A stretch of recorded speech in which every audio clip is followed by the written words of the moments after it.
Have you ever really stopped to think about how services like Google or Netflix just work all the time, no matter where you are in the world? It's definitely not magic. It's the incredible science of distributed systems. And today, we're going to pull back the curtain on the one fundamental challenge they all face. How in the world do they all agree on the truth, especially when things start to go wrong? Okay, let's just dive right in with a question that sounds simple on the surface, but, well, the answer is anything but. If you send a message to a computer and you don't hear back, is it because that computer crashed?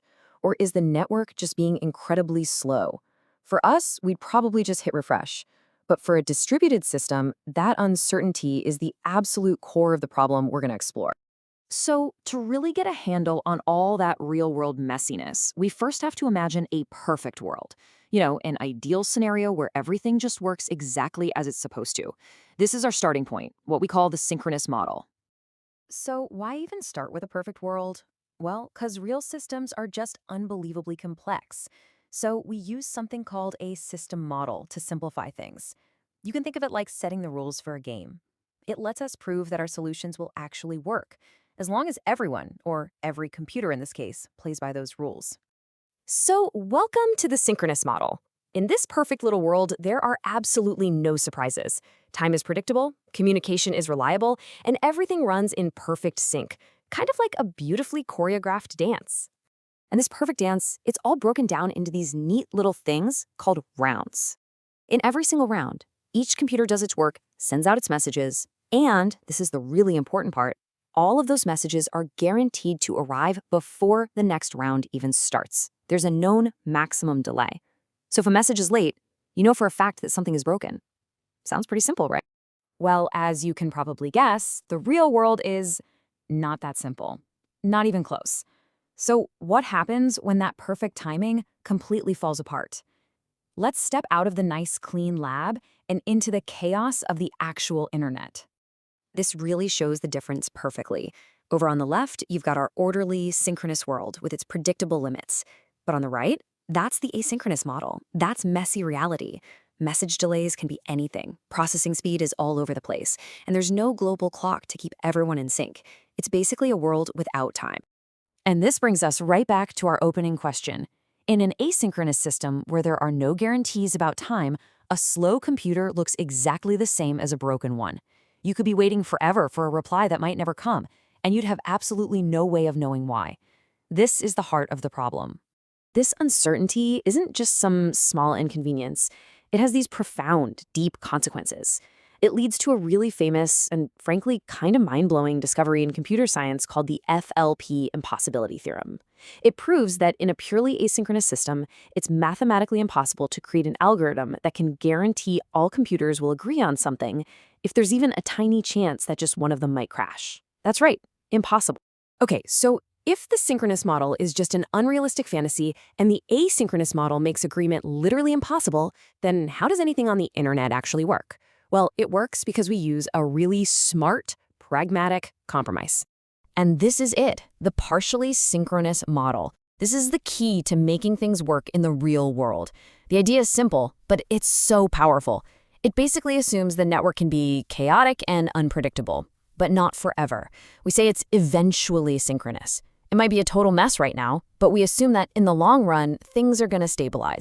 This timeline here shows exactly how it works. So, the system starts off in this chaotic, asynchronous state. Then, at some unknown point in the future, we call it the global stabilization time, or GST. The chaos dies down. The network stabilizes, and message delays become predictable again. Now, the key is we don't know when GST will happen, but we design our systems with the core assumption that it will happen. This is exactly how modern systems are built. Think about famous consensus algorithms like Paxos and Raft. These are the engines that power countless databases and cloud services you use every single day. They are designed to survive the chaos. During that unpredictable, asynchronous period, their number one rule is do no harm. They only guarantee they'll make progress, actually make a decision, once the system stabilizes and enters that synchronous period. All right, so we have these really clever algorithms that can adapt to chaos. But how do we prove that they're actually correct? Well, that brings us to how we measure success. And we do it using two really fundamental concepts: See, when we say an algorithm is correct, we mean a lot more than just getting the right answer. We use these formal rules, called correctness properties, to describe exactly how it's supposed to behave under all possible conditions, including failures, network delays, you name it. And these rules pretty much boil down to two main pillars: safety and liveness. Safety is the promise that nothing bad ever happens.